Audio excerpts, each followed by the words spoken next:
Story 1. The Jungle's Grasp. 1. Arrival. Jake and Mia were buzzing with excitement as they made their way through the thick, humid jungle. They'd been planning this trip for months, an escape from city life, a chance to live off the grid, if only for a week. The old brochure they'd found buried in a second-hand bookstore had promised a serene, rustic experience, far from the reaches of modern technology.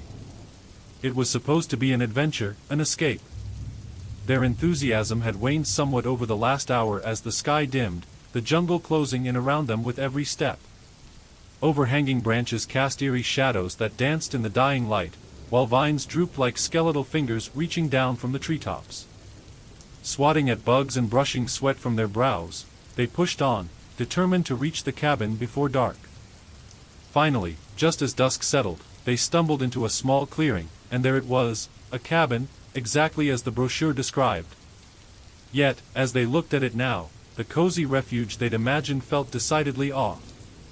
The structure was old, and the jungle had clearly tried to reclaim it. Moss covered the wooden walls, vines snaked up to the roof, and the windows were so caked with grime that they seemed to swallow the weak light filtering in from outside.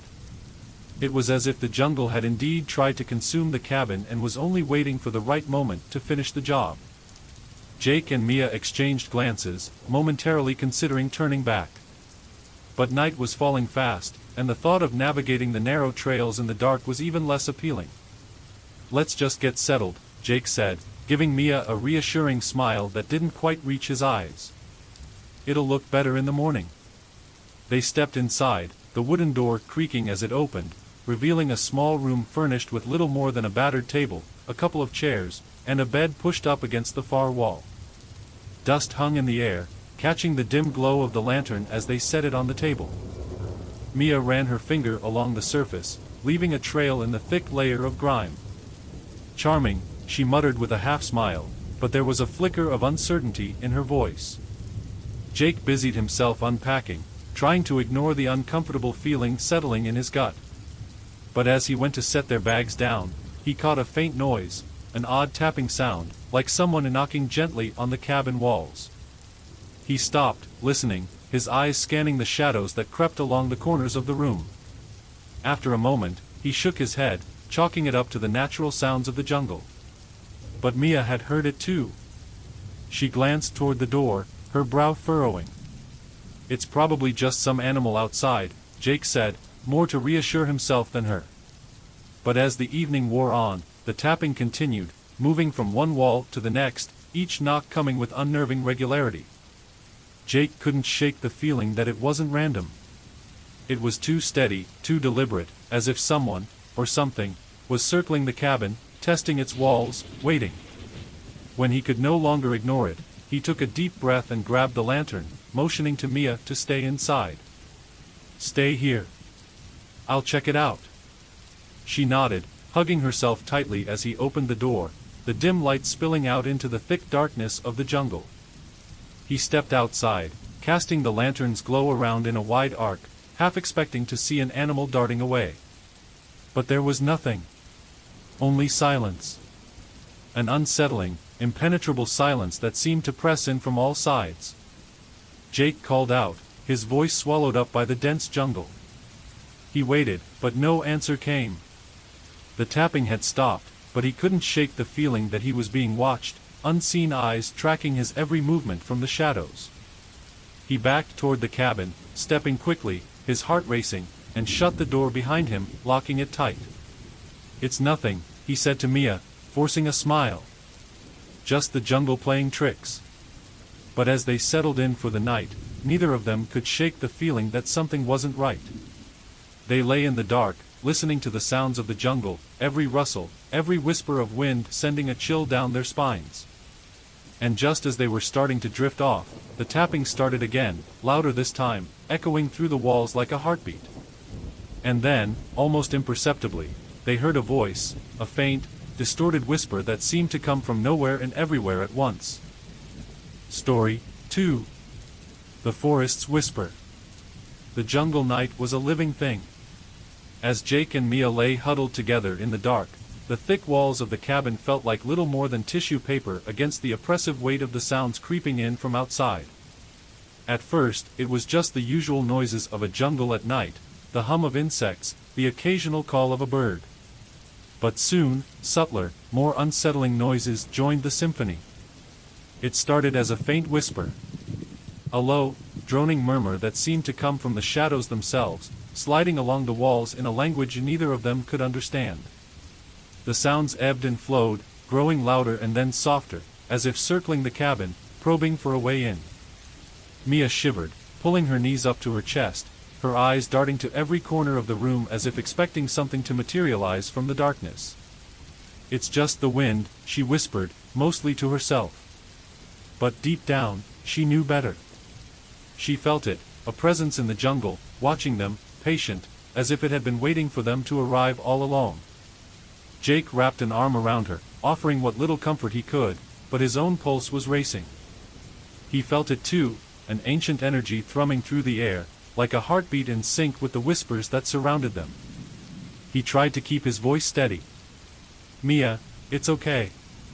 We're just letting our imaginations get the best of us." But his words felt hollow, and Mia didn't respond. She was staring at the window, her eyes wide with fear. Without warning, she grabbed his hand, her grip like a vice. "Jake, did you see that?" He followed her gaze, peering through the murky glass. At first, he saw nothing but the vague outline of trees. But then, in the far corner of the window, something moved, a shadow that was just a little too solid, shifting like a figure slipping out of view. Jake squinted, telling himself it was a trick of the light.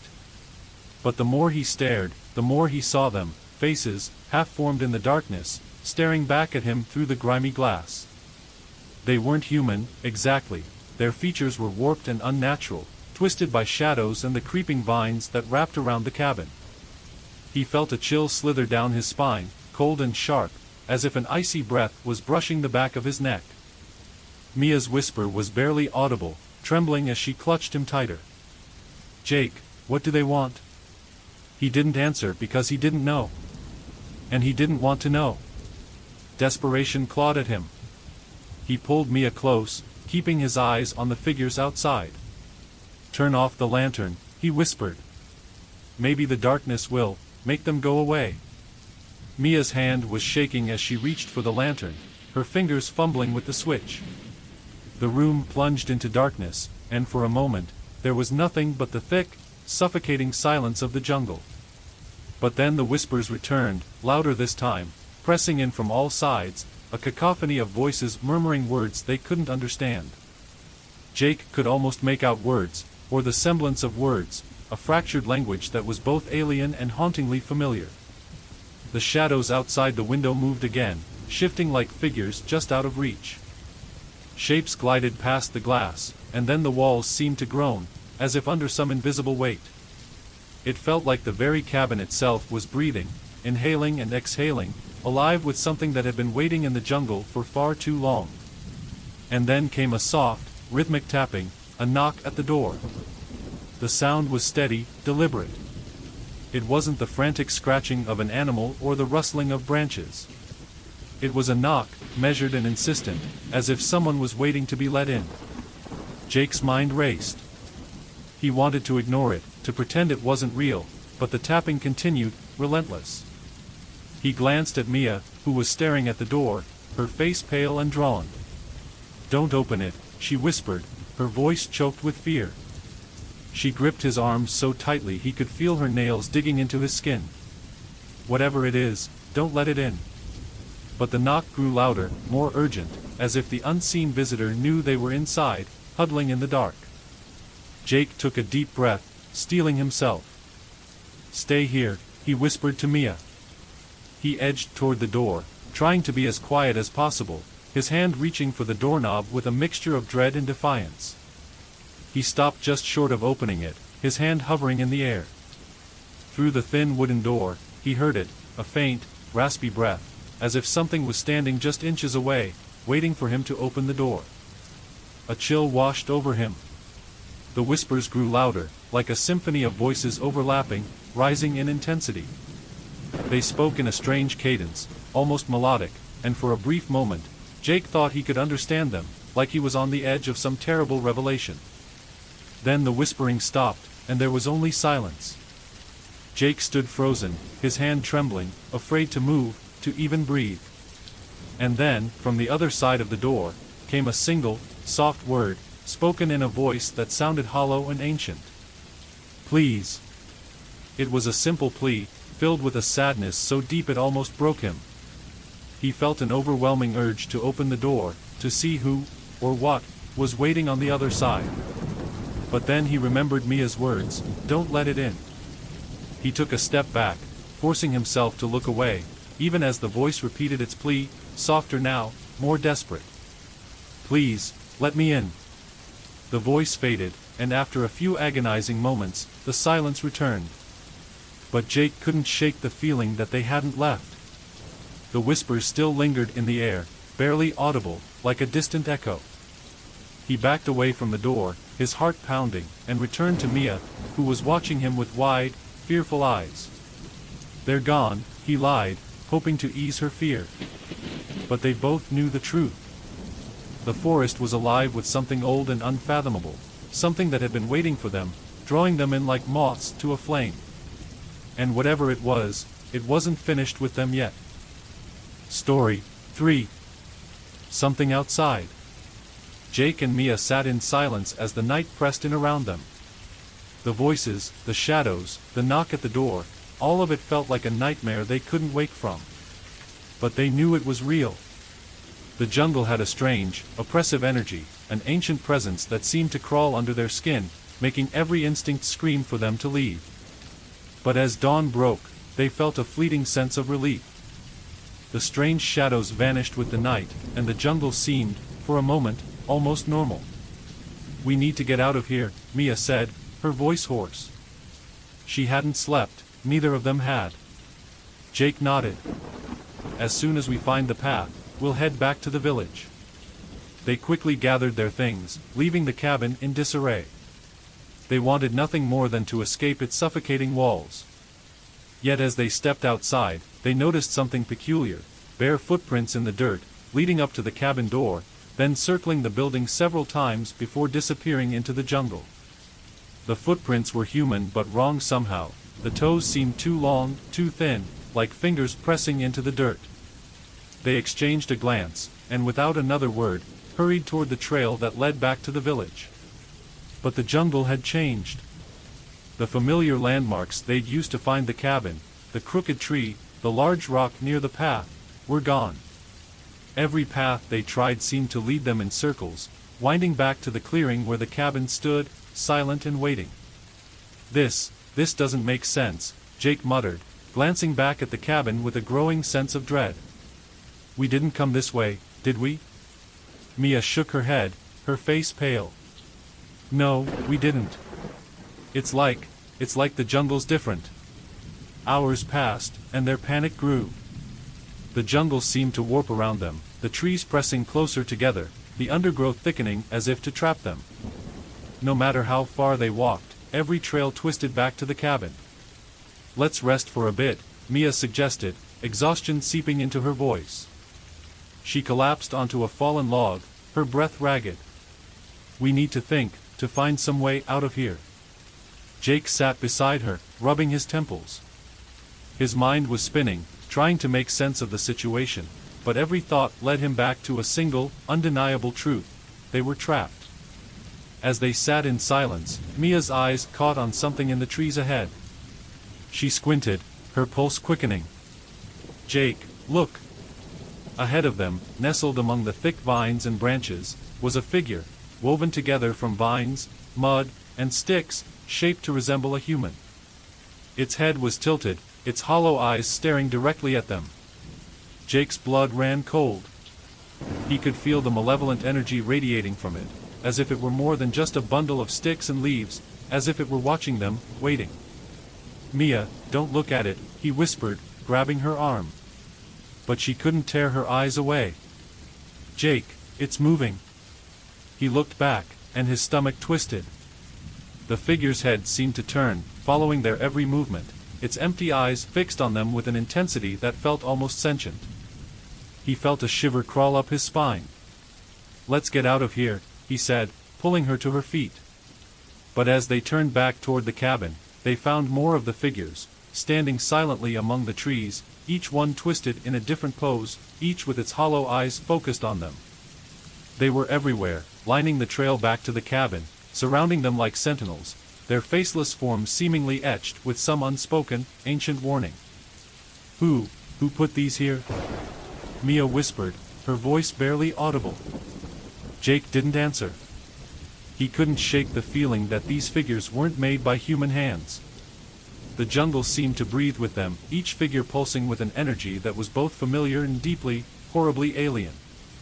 They retreated to the cabin, feeling the oppressive gaze of the figures following them, pressing in from the trees. The sun was setting, casting long shadows over the jungle, turning the figures into monstrous silhouettes. Back inside the cabin, they locked the door, their backs pressed against the walls, as if distance could protect them from the horrors outside. For the night visitor. Night fell swiftly, and with it came the whispers. Louder now, they seemed to echo from the walls, slipping in through the cracks and crevices.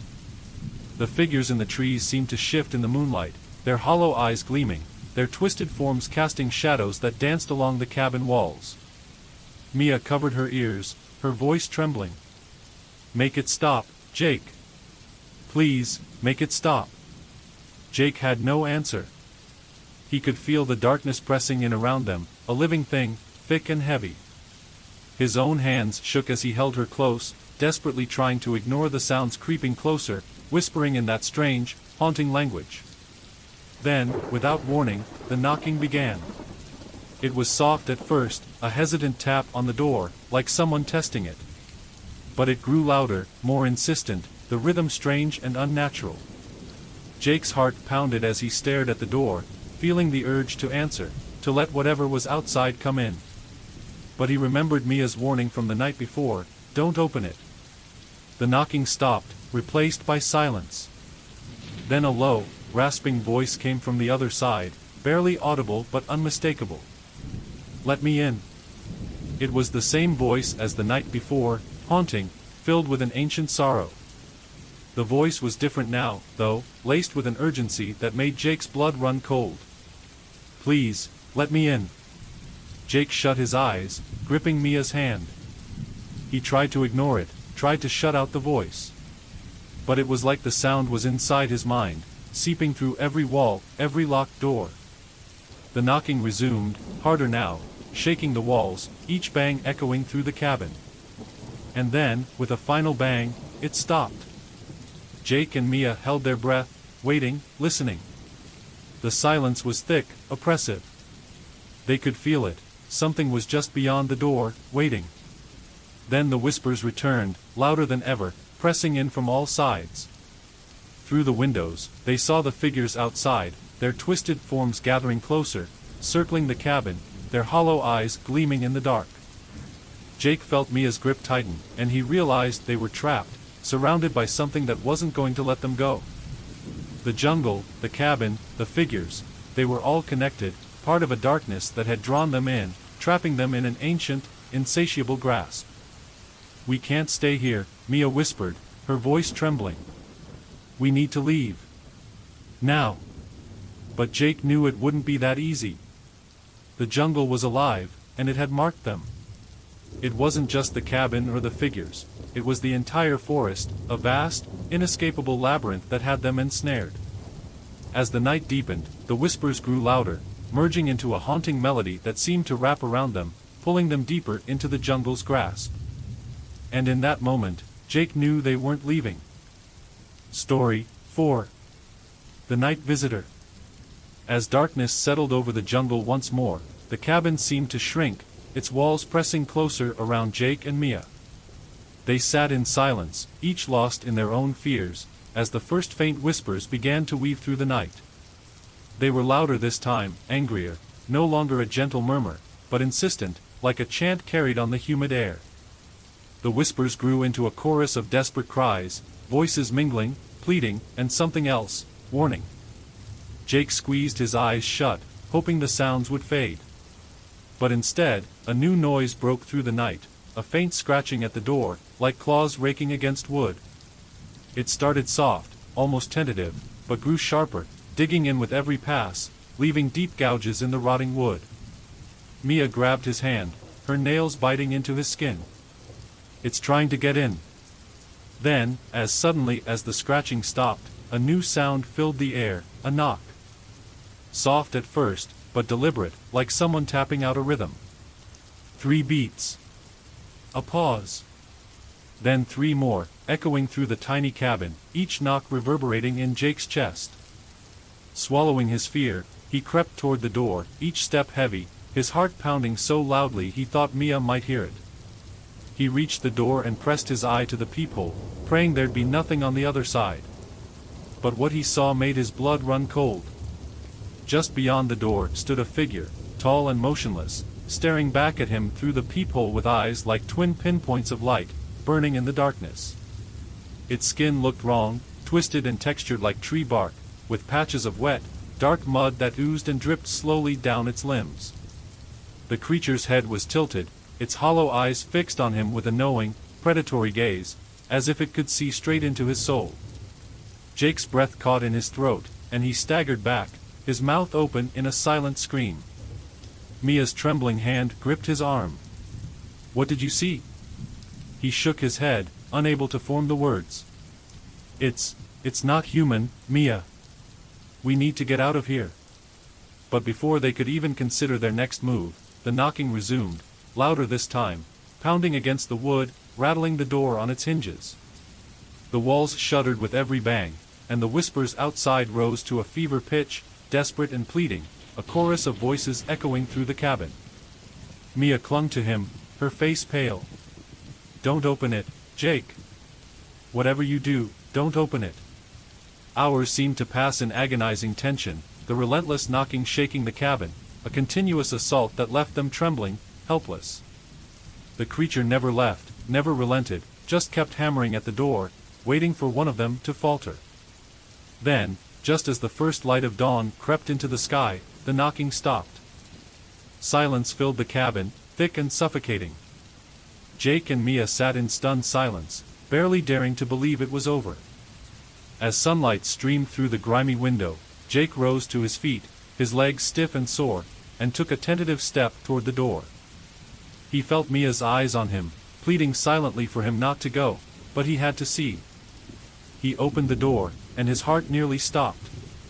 Carved into the wood, deep scratches spelled out a single message, gouged by something sharp and merciless. "Leave now." The letters were jagged, uneven, as if the writer had been trembling with rage or desperation. Each word seemed to pulse with malevolent energy, and Jake could feel the warning settling over him like a curse. They didn't need to discuss it. With a shared glance, they both knew what they had to do. They gathered their things in silence, their movements quick and frantic, driven by a primal need to escape. As they hurried away from the cabin, they could feel the weight of the jungle around them, pressing in, watching. The jungle was alive, and they had trespassed into something ancient and vengeful. It had given them a chance to leave, and they had no intention of ignoring its warning. But as they made their way down the twisted path, they found more of those eerie, unnatural figures, bark-skinned effigies standing along the trail, each one twisted in a silent, watchful pose. Their hollow eyes followed them, and Jake felt a prickling on the back of his neck as he passed. Mia whispered, "They're watching us." They quickened their pace, moving as fast as they could through the dense undergrowth, branches scraping their arms, roots clawing at their feet. The whispers grew louder, floating on the wind, each word a fractured plea, an ancient curse. Finally, after what felt like hours, they broke through the jungle and stumbled back onto the dirt road leading to the village. They didn't stop to catch their breath, didn't look back, just kept moving, kept running until the cabin and the jungle were far behind them. It was only when they reached the safety of the village that they dared to look back. The jungle loomed in the distance, silent and still, but Jake and Mia knew the truth. They had been given a warning, a message carved in blood and shadow. And as they left the village, they could still feel the jungle's gaze, lingering, waiting for the next visitors who wouldn't heed its warning. Story 5. Aftermath. Back in the village, Jake and Mia tried to settle their nerves, but the effects of the jungle clung to them, like a heavy, unseen shadow. They found a small inn and checked in without saying a word, their minds too shattered to speak. They closed the door, shut the curtains, and sat together in silence, each haunted by the memories of what they'd seen and heard. But the jungle didn't let go. That night, as they lay in bed, exhausted but unable to sleep, the whispers returned. They drifted in through the walls, faint and echoing, as if carried across miles. Jake sat up, his heart pounding, listening to the low, murmuring voices that seemed to come from everywhere and nowhere at once. He looked at Mia, who was already awake, her eyes wide and filled with fear. "It's just our minds playing tricks," he whispered, trying to convince himself as much as her. But as the night stretched on, the sounds grew louder, twigs snapping, low footsteps shuffling outside, even faint, rhythmic knocking against the walls of their room. Jake went to the window, half expecting to see the towering, bark-skinned figure standing there, watching them. But the street outside was empty. Unable to shake the feeling, they packed their things at first light and left, hoping that putting more distance between themselves and the jungle would help. As they traveled back home, the feeling of being watched never left. Every shadow seemed to hold the jungle's gaze, every quiet place echoed with whispers only they could hear. Even the trees that lined the highway seemed twisted, as if the jungle had stretched its roots out, reaching across miles to keep a piece of them ensnared. Days turned into weeks, but the memories remained vivid, and the nightmares grew worse. Each night, they dreamed of the jungle, of the cabin surrounded by those hollow-eyed figures. In his sleep, Jake would find himself walking through a twisted forest, a figure knocking softly just out of sight, while Mia dreamed of being trapped, lost in a maze of trees that grew closer with every step she took.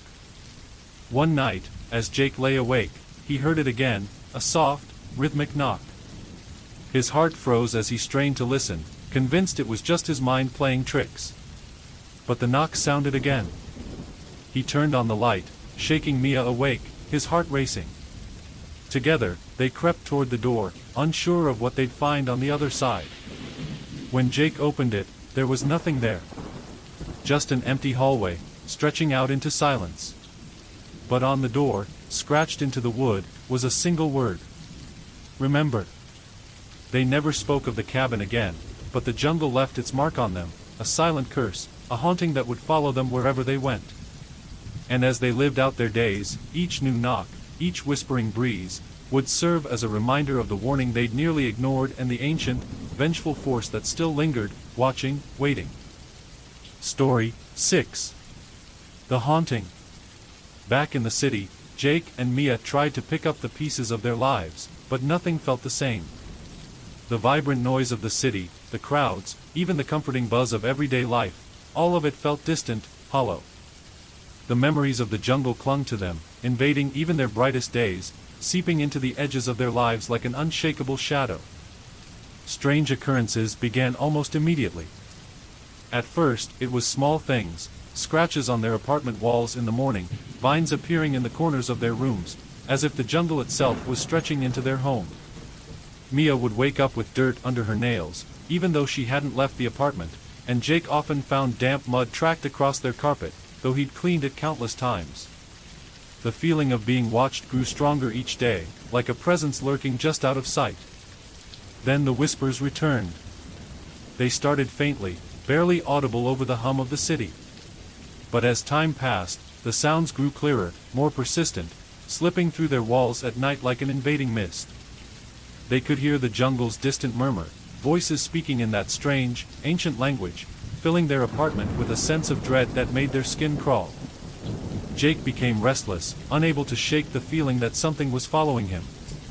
Every time he left the apartment, he'd catch a glimpse of movement in his periphery, a shadow slipping behind a building, the flash of eyes staring at him from the corner of his vision. When he turned to look, there was nothing there. But he knew better. One night, as he lay in bed beside Mia, he felt a cold, gentle touch on his arm. He sat up, heart racing, and looked around the room, but there was nothing there, just the faint scent of wet earth and leaves, lingering like a ghostly reminder. Mia, too, was haunted. She would often wake in the middle of the night, convinced she'd heard the knocking. Once, when she turned on the light, she found scratches on her arms, deep, jagged marks, as if something had clawed her in her sleep. She tried to hide them from Jake, hoping it was just a strange nightmare, but the marks didn't fade, and each night, new ones appeared. Their friends began to notice the change. Jake and Mia looked tired, gaunt, haunted. Their co-workers spoke in whispers about how distracted they'd become, how they seemed to flinch at every small sound, their eyes darting to the shadows. When they tried to explain, their friends just laughed, dismissing it as the after-effects of a bad vacation. But one friend, Tom, decided to investigate. Curious and skeptical, he came to their apartment one night to hear the full story. He listened with an amused smile as they recounted their experience in the jungle, the whispers, the figure that had haunted them. But when they reached the part about the scratched message on the door, Tom's expression changed. "Show me," he said, his voice laced with doubt. Jake and Mia led him to their apartment door, pointing to the faint, jagged word that was still visible, "Remember." Tom traced the scratches with his fingers, shaking his head, dismissing it as something they'd done themselves. "Probably carved it yourself, just to scare each other," he scoffed. "This whole thing is just stress. You two need a break, not a ghost story." But later that night, Tom would wake up in his own apartment to the same soft, rhythmic knocking. The next morning, he called Jake, his voice shaken. "I don't know what's going on, man. But I heard it too. And now I can't get the whispers out of my head." Jake and Mia didn't know what to say. The haunting was spreading, stretching its roots into their lives, claiming others as its own. Over the next few weeks, Tom became quieter, withdrawn, just as Jake and Mia had. He, too, began to hear the whispers, to catch glimpses of movement out of the corner of his eye, until he stopped answering their calls altogether. In desperation, Jake and Mia tried to find answers, hoping that someone, somewhere, could help them break free. They returned to the village, seeking out the locals who had first warned them. When they mentioned the cabin and the figures in the jungle, the villagers crossed themselves, muttering under their breath, refusing to meet their eyes. One elderly woman finally spoke, her voice low and trembling. "The jungle has a spirit," she said, her eyes dark with warning. "An old spirit, as ancient as the trees, as vengeful as the wild. It doesn't forgive, and it doesn't forget. Once it has your scent, it will follow you, haunt you, until it gets what it wants." Mia's voice shook. "What does it want?" The woman's gaze was steady, unyielding. "It wants you to return." Terrified, but desperate for freedom, Jake and Mia did as she said. They returned to the jungle, retracing their steps until they found the clearing where the cabin had once stood. But the cabin was gone. In its place were those twisted, bark-skinned figures, lined up in a perfect circle around the clearing, their hollow eyes staring at Jake and Mia. Each figure was marked with symbols, their bodies twisted in agony, as if frozen in a final, tortured pose. And at the center of the clearing, carved into the ground, was a single word, "Leave." It was their final warning, a message carved into the very earth. They fled the clearing, racing through the jungle, desperate to escape. And as they reached the edge of the village, they could feel the presence fade, as if the jungle had finally let them go. But even now, years later, Jake and Mia carry the memories with them. Every once in a while, in the quiet hours of the night, they hear a faint knocking, a whisper drifting in through the walls, a reminder that the jungle never truly forgets. It is patient, it is ancient, and it is always watching. If you like this scary horror video, subscribe my YouTube channel for more new interesting scary video. Thank you.